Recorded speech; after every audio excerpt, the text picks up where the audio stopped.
I think when I was applying, I just determined where I would live, and that was my first basis. If I was willing to live in LA, then I would apply there.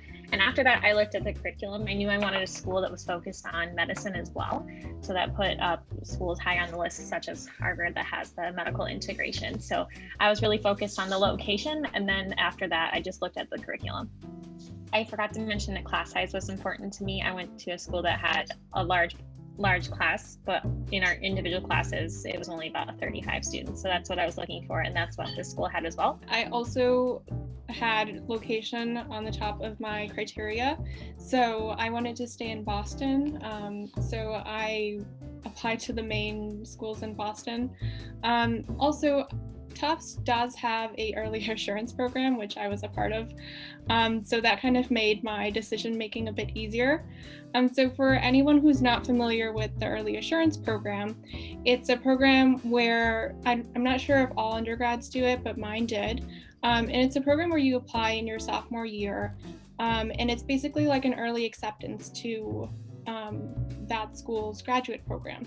So I applied to the early assurance program, and basically what they want you to do is have solid grades. And then after that, they want you to still go through the application process. So I did have to interview twice. So if your school does do that, I would bear in mind that you might have to interview twice if you do some sort of like early assurance, but it is nice to like know you're in somewhere.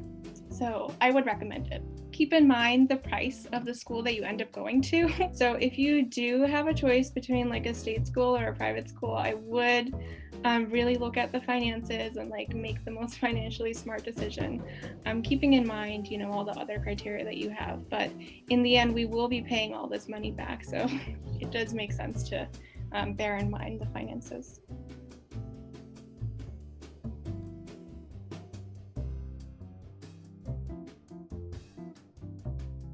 To start off, before I did anything else, once I knew I had an interview at a school, I read over my application as many times as I could, because it's really important to know your application, especially because that's what you're going to be talking about at the interview. That's what they had to read about you.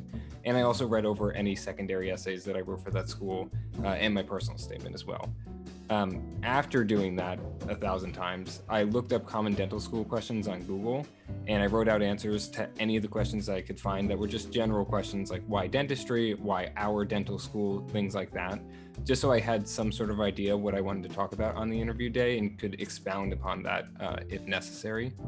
And then when preparing for the specific schools, I would read over their websites first to make sure I remembered what they were all about when I was applying to them, make sure I could understand their mission statement, what they tend to look like they want in an applicant, and what their dental students look like. And then I went over to SDN, which you have to be careful on sometimes, but I read the school-specific questions. There's a school-specific pages with questions that people have been asked in the past on interviews. They're not always the most accurate, but they give you a good idea of generally how the school is going to question you, I think. And I used a lot of those and prepared some of those answers, either just verbally to myself, or I wrote some things down if I thought they were really important. Very important, once you have all this research done that takes a lot of time by itself, you have to practice answering these questions out loud. So I did that both by myself, looking in a mirror to make sure I didn't do anything funky with my hands, because I talk a lot with my hands, or my facial expressions. And I also did it with other people to make sure that they didn't think I was saying anything off or anything like that. And finally, I had a mock interview with my advisor at Seton Hall. So that was a really good way to have someone who was more professional judge how I was doing during the interview.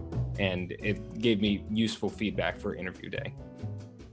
I spoke about Game of Thrones in one of my interviews. So sometimes you just have really fun conversations with whoever you're interviewing with, and it has nothing to do with dentistry. And just, I think that mainly in interviews, they're looking to make sure that you're a personable person, because as a healthcare provider, you're going to be talking to strangers every day, and they just want to make sure that you're able to have a conversation. If you've gotten an interview, you are academically qualified to be a dental student. They just want to make sure that you can communicate. So sometimes you just have fun conversations about great TV shows and books.